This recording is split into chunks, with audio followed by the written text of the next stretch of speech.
السلام علیکم۔ الحمدللہ آج فائنلی تھرسڈے آیا اور میں نے 5 سے 10 دن کے بعد ولاگ کرنا شروع کیا۔ کم سے کم 5 سے 10 دن ہو چکے ہیں میں نے ولاگ نہیں کیا۔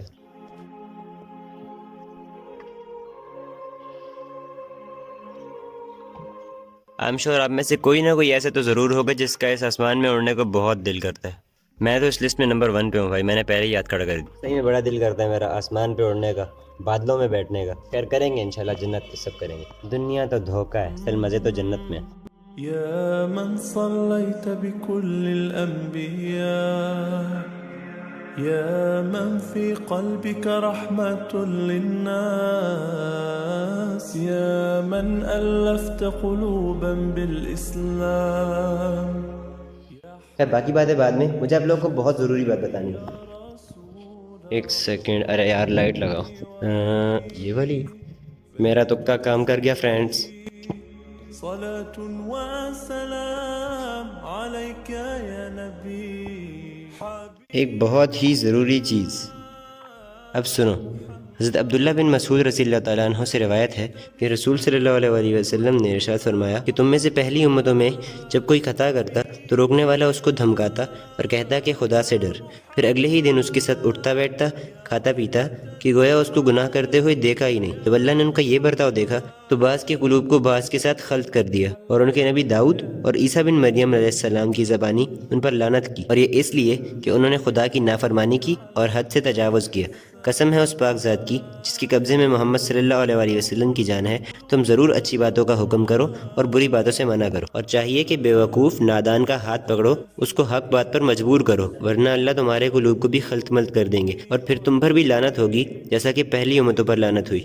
اگر آج کے زمانے میں جب یہ دنیا پوری طرح سے گناہوں میں ڈوب چکی ہے تو اس زمانے میں اگر کوئی مجھے اللہ کی طرف بلاتا ہے تو اس کا ہرگز یہ مطلب نہیں ہے کہ وہ انسان مجھے کافر سمجھتا ہے یا پھر مجھے کوئی بہت ہی بڑا گناہ گار سمجھتا ہے اسی لیے وہ مجھے دعوت دے رہا ہے۔ وہ جسٹ اپنا ایک فرض انجام دے رہا ہے جو کہ اللہ نے اس کے ذمہ لگا رکھا ہے۔ اب بہت خوش قسمت اگر آپ کو اللہ نے چنا ہے اپنی دین کی بات کسی تک پہنچانے کے لیے۔ ایسا بالکل بھی نہیں ہونا چاہیے کہ اگر آپ نے کسی کو دعوت دے دی تو وہ سامنے والا بندہ آپ سے ناراض ہو گیا یا پھر افینڈ ہو گیا یا پھر کچھ بھی ہو گیا تو آپ نے کیا کیا، اب اس کو دعوت ہی دینا شروع کیا۔ ایسا نہیں کرنا یار۔ ابھی پڑھی تھی نا وہ حدیث وہاں پہ، ان لوگوں نے پہلے دن تو ان کو گناہ کرنے سے روکا تھا لیکن اگلے دن ان کے ساتھ ویسے ہی ہو گئے، ایک دم نارمل، جیسے ان کو گناہ کرتے ہوئے دیکھا ہی نہیں تھا۔ اللہ نے لعنت فرمائی ہے پھر ان کو۔ ہم سب تو اللہ کو پانے کے سفر میں نکل چکے ہیں، بہت لمبا سفر ہے، ہمیں صبر اور استقامت سے کام لینا پڑے گا۔ مانا بہت سخت آ رہا ہے، آگے پیچھے اوپر نیچے دائیں بائیں ہر جگہ سے فتنہ ہی فتنہ آئے گا، اور ابھی دجال جیسے فتنے کا آنا باقی ہے۔ اور کوئی بھی آپ سے افینڈ ہوتا ہے نا تو بالکل بھی اس کو دین کی دعوت دینا چھوڑنا مت، کیونکہ حضرت نوح علیہ السلام نے 950 سال دعوت دی۔ ان کی عمر شاید 1000 لگ بھگ اتنی کچھ ہوگی،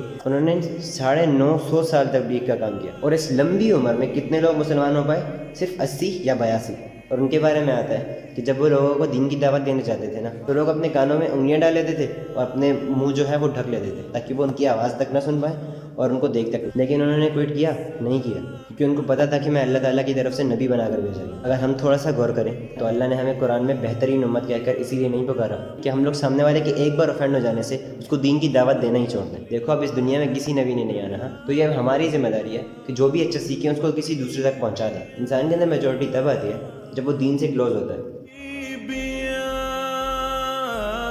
محمد أتيت بالسلام والهدى محمد حبيبي يا محمد۔ السلام علیکم۔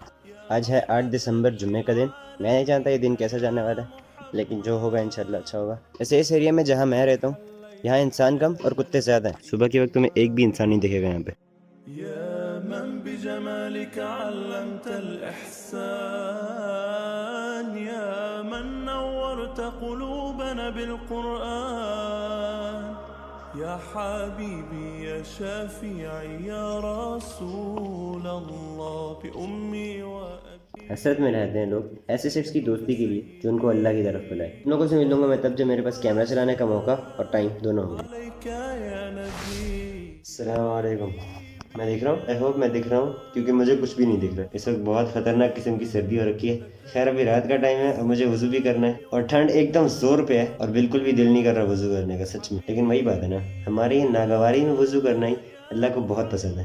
ہمارا نفس ہر جگہ سے نہ کہہ رہا ہو، یہاں سے یہ بہانا، یہاں سے یہ بہانا، یہاں سے یہ بہانا، ہر طرف سے تمہارا نفس تمہیں کوئی نہ کوئی بہانہ ضرور دے گا، لیکن جب تم اس نفس کی بات کا انکار کرو گے نا تو یہ چیز ناگواری کہلاتی ہے۔ یہ چیز تمہارے نفس کو تو ناگوار گزرے گی لیکن تمہارے رب کو بہت پسند آئے گی۔ اسی لیے نفس کی مرضی کیا ہے وہ چیز میٹر نہیں کرتی، لیکن رب کی مرضی کیا ہے وہ چیز بہت زیادہ میٹر کرتی ہے۔ اسی لیے ایسی کی تیسی میرے نفس کی، جو کہنا ہے اس کو کہتا رہے، میں تو وضو کر کے سنوں گا۔ اس بلاگ کو شاید یہیں پہ اینڈ کرنا صحیح رہے گا، کیونکہ آلریڈی میں اس بلاگ کو بہت ڈیلے کر چکا ہوں اور میں اس کو مزید لٹکانا نہیں چاہتا۔ اسی لیے اب کل کیا ہوگا وہ تو اللہ ہی بہتر جانتا ہے، لیکن اس بلاگ کو یہیں پہ اینڈ کرتا ہوں۔ اگر کچھ بھی اچھا سیکھنے کو ملا تو پلیز کسی ایک نہ ایک بندے کے ساتھ تو ضرور شیئر کر دیجیے گا۔ السلام علیکم۔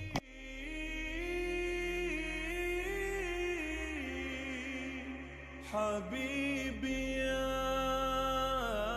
محمد أتيت بالسلام والهدى محمد حبيبي يا محمد يا رحمة للعالمين يا محمد حبيبي يا محمد